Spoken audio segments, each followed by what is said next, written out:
89வது சங்கீதம் 20வது வசனம் இப்படியாக சொல்கிறது, என் தாசனாகிய தாவீதை கண்டுபிடித்தேன், என் பரிசுத்த தைலத்தினால் அவனை அபிஷேகம் பண்ணினேன்.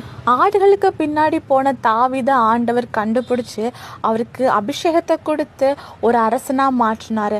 அவரை கண்டுபிடிச்சதுக்கு ஒரு நோக்கம் இருக்கு. நம்ம வாழ்க்கையில கூட நம்மளை ஆராய்ந்து பார்க்கும்போது நம்மளும் ஆண்டவரோட சமூகத்துல சில நேரங்கள்ல இல்லாமலே போறோம். அவர் நம்மளை தேடி பார்க்கும்போது நமக்கும் ஆண்டவருக்கும் ரிலேஷன்ஷிப் அங்கே கரெக்டாகவே இருக்காது. ஆனால் அப்படிப்பட்ட நம்மளை ஆண்டவர் திரும்பவும் என்ன செய்கிறாருன்னா அவருடைய சமூகத்தில் கொண்டு உட்கார வைக்கிறாரு.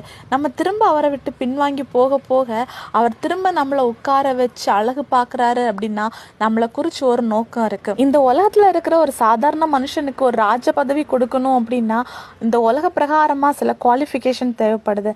ஆனால் தேடி கண்டுபிடிக்கப்பட்ட நம்மளை ஆண்டவர் உயர்த்தணும் அப்படின்னா நமக்கு ஒரு குவாலிஃபிகேஷன் தேவைப்படுது. அதுதான் அவருடைய பரிசுத்த தைலத்தினால் நம்ம அபிஷேகம் பண்ணப்பட்டிருக்கணும். நமக்கு ஆண்டவர் கொடுத்துருக்கிற அபிஷேகம் நம்முடைய அட்ரஸை மாற்றும். இன்னைக்கு எந்த தகுதியும் இல்லாத நம்மளை ஆண்டவர் தேடி கண்டுபிடிச்சி உட்கார வச்சிருக்கிறாரு அப்படின்னா ஆண்டவர் நம்மளை பிற்காலத்தில் மகிமைப்படுத்த போறாரு. நீங்க ஆசீர்வாதமா இருக்கிறத உங்க சொந்த கண்கள் உங்க சொந்த ஊர் தான் பார்க்க போகுது.